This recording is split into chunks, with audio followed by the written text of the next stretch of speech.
खिला पिला करके मोटा तगड़ा किया गया ताकि पैगंबर मोहम्मद को सेक्स करने में अच्छा लगे।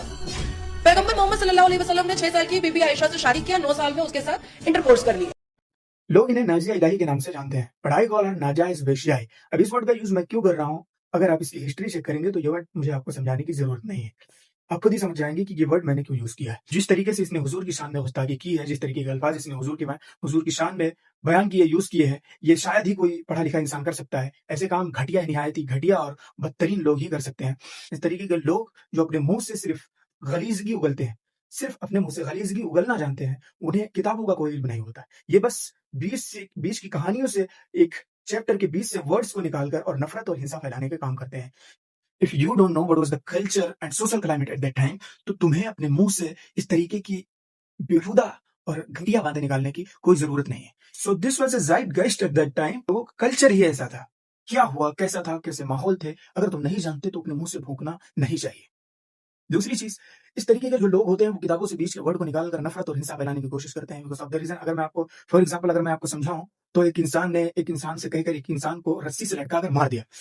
अब ये सुन के आपको जो फील हो रहा होगा वो बहुत बुरा फील हो रहा होगा अंदर से। लेकिन अगर मैं पूरी कहानी आपको बताऊं तो एक एक जज ने ऑर्डर दिया, एक अपराधी को, एक रेपिस्ट को, एक मर्डर करने वाले इंसान को फांसी के फंदे पर चढ़ाने का ऑर्डर दिया और जल्लाद ने उसको फांसी पर लटका दिया। ये पूरी कहानी है। अब आप बताओ कि आपको कैसा फील हो रहा है उस इंसान के बारे में। इस तरीके की बेहुदा हरकतें इसने की है।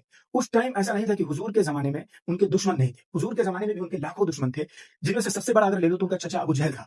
इवन इस बात को लेकर कभी भी अबू जहल ने हुजूर पर टिप्पणी नहीं की और ना कोई बात उसने कभी इस चीज को लेकर कोई ऐसे बयान दिए, क्योंकि उसको भी ये चीज पता था कि द कल्चर वो उस तरीके का कल्चर ही था, जो उस तरीके का सोशल क्लाइमेट था वो इसी तरीके का था। दैट्स द रीजन कि कभी हुजूर के दुश्मनों ने भी इस चीज को लेकर टिप्पणी नहीं की, क्योंकि वो उस तरीके के जमाने के माहौल को समझते थे। सबसे पहले तो मैं इसको बताना चाहूंगा कि हुजूर सल्लल्लाहु अलैहि वसल्लम की जो शादी हजरत आयशा के साथ हुई, जो निकाह, उसमें हजरत अबू बकर की पूरी सहमति थी और बाखुशी उन्होंने अपनी बेटी का निकाह हुजूर के साथ किया था।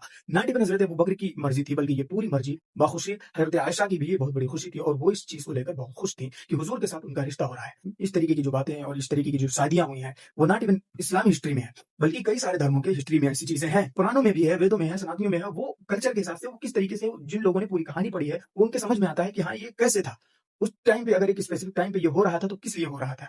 तो मेरे कहने का मतलब किसी धर्म को टारगेट करना नहीं है, बस समझाना है कि अगर तुम किसी चीज को समझना चाहते हो तो पूरी हिस्ट्री पढ़ो, पूरी कहानी और पूरे चैप्टर को पढ़ो, तो तुम्हारे समझ में आएगा कि मैटर क्या है। और मुसलमानों से स्पेशली मैं कहना चाहूंगा, पूरी तरीके से अपनी आवाज को उठाओ और इससे सजा मिलनी चाहिए।